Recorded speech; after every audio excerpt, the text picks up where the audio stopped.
ഇന്ന് വരുന്ന നല്ല ബ്യൂട്ടിഫുൾ സാരീസ് ആട്ടോ ഇന്നത്തെ വീഡിയോയിൽ വരുന്നത്. ഡിഫറെന്റ് ഒക്കേഷന് നമുക്ക് ഡ്രേപ്പ് ചെയ്യാവുന്ന കളക്ഷൻസാണ് വരുന്നത്. ഞാൻ Jebin Shafeeq, welcome to cloud designs. ഇന്നത്തെ വീഡിയോയിൽ ആദ്യം വരുന്ന നല്ല ബ്യൂട്ടിഫുൾ പാറ്റേണിൽ വരുന്ന ക്രഷ് ഓർഗൻസ് ആട്ടോ സാരിയുടെ ഫാബ്രിക് വരുന്നത്. നല്ലൊരു ക്ലാസി ലുക്കിൽ നമുക്ക് ഡ്രേപ്പ് ചെയ്യാവുന്ന കളക്ഷൻസ് ആണ്.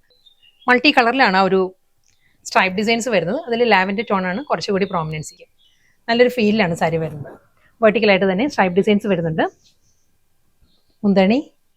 നെക്സ്റ്റ് സാരീസ് ഫാബ്രിക് മാറിയിട്ടുണ്ട് കേട്ടോ. എൻ്റയർലി ഡിഫറെൻ്റ് ആണ് ഇതുവരെ കണ്ടതിൽ നിന്നും. ഇത് വരുന്ന സോഫ്റ്റ് സെമി സിൽക്ക് ആണ് സാരിയുടെ ഫാബ്രിക് വരുന്നത്. നെക്സ്റ്റ് സാരി നല്ലൊരു പിസ്ത ഗ്രീൻ ആണ് സാരിയുടെ ടോൺ വരുന്നത്. പിസ്ത ഗ്രീനിലും അതേ പാറ്റേൺ തന്നെ, ഫോയിൽ പ്രിന്റിൽ തന്നെ നല്ല ബ്യൂട്ടിഫുൾ പാറ്റേണിലാണ്. നെക്സ്റ്റ് കളർ വരുന്നത് ലാവൻഡറിലും അതേ സ്റ്റൈലിൽ തന്നെയാണ് വരുന്നത്. ബോഡി കംപ്ലീറ്റ് ഈ ഒരു സ്റ്റൈലിൽ തന്നെയാണ് വരുന്നത്. നെക്സ്റ്റ് സാരി വരുന്നത് ഫാബ്രിക് കോട്ടനാണ് വരുന്ന സാരി. നല്ലൊരു കളർ ഷെയ്ഡ് ആട്ടോ വരുന്നത്. ഇതൊരു റസ്റ്റിക് ടോൺ ആണ്. മെഹന്തി ഗ്രീൻ്റെ തന്നെ ഒരു ഡാർക്ക് ടോണാണ് സാരി വരുന്നത് കേട്ടോ. സെയിം ഡിസൈൻ തന്നെ, നേവി ബ്ലൂവിലായിരിക്കും സാരിക്ക് ബോർഡർ വരുന്നത്. സെയിം പാറ്റേൺ തന്നെ, കളർ വരുന്നത് ബ്ലാക്ക് ആണ്. ബ്ലാക്ക് ആൻഡ് മെറൂൺ ആട്ടോ സാരിയുടെ ടോൺ വരുന്നത്. രണ്ട് സൈഡിലും ബോർഡർ ഈ ഒരു സ്റ്റൈലിലായിരിക്കും മുന്താണി വരുന്നത്.